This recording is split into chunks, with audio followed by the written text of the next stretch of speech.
सभी को नमस्ते प्रणाम। आइए शादी विवाह में गाए जाने वाले गीत जो चाची और भाभी लोग गाती हैं गांव में, ये गीत सुनाते हैं। गीत अच्छी लगे तो गीत को लाइक और ट्विंकल स्टार चैनल को सब्सक्राइब करिए ऐसे ही गीत सुने खातिर। कहवा पौले रे बबुआ कहवा पौले ना, कहवा पौले रे बबुआ कहवा पौले ना, ऐसन सुघरी में हरिया बबुआ कहवा पौले ना, ऐसन सुघरी में हरिया बबुआ कहवा पौले ना, कहवा पवले रे बबुआ कहवा पवले ना, ऐसन सुघरी में हरिया बबुआ कहवा पवले ना,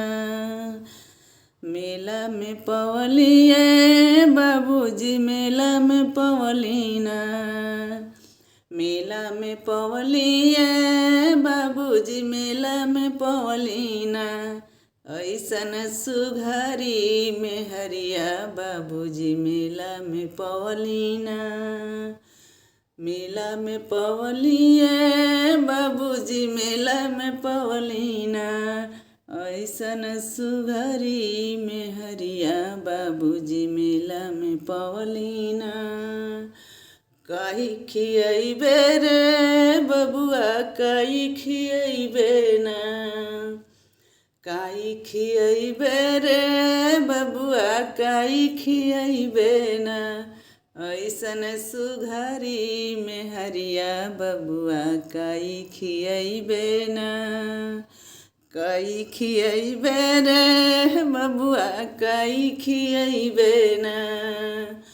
काई खियैबे रे बबुआ काई खियैबे ना, ऐसन सुघरी में हरिया बबुआ काई खियैबे ना, खौआ खियैबो ए बाबूजी खौआ खियैबो ना, खौआ खियैबो ए बाबूजी खौआ खियैबो ना, ऐसन सुघरी में हरिया बाबूजी खौआ खियैबो ना, ऐसन सुघरी में हरिया बाबूजी खौआ खियैबो ना, कहवा पवले रे बबुआ कहवा पवले ना, ऐसन सुघरी में हरिया बबुआ कहवा पवले ना, मेला में पवलिए बाबूजी मेला में पवलीना, ऐसन सुघरी में हरिया बाबूजी मेला में पवलीना, कहाँ सुतैबे रे बबुआ कहाँ सुतैबे ना,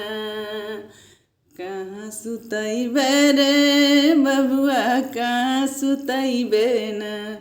ऐसन सुघरी में हरिया बबुआ कहाँ सुतैबे ना, ऐसन सुघरी में हरिया बबुआ कहाँ सुतैबे ना, कोठा सुतैबो ए बाबूजी कोठा सुतैबो ना, कोठा सुतैबो ए बाबूजी सजिया सुतैबो ना, ऐसन सुघरी में हरिया बाबूजी सजिया सुवैबो ना, सजिया सुवैबो ए बाबूजी सजिया सुवैबो ना, ऐसन सुघरी में हरिया बाबूजी सजिया सुवैबो ना, कहवा पवले रे बबुआ कहवा पवले ना, ऐसन सुघरी में हरिया बबुआ कहवा पवले ना, ऐसन सुघरी में हरिया बबुआ कहवा पवले ना। धन्यवाद।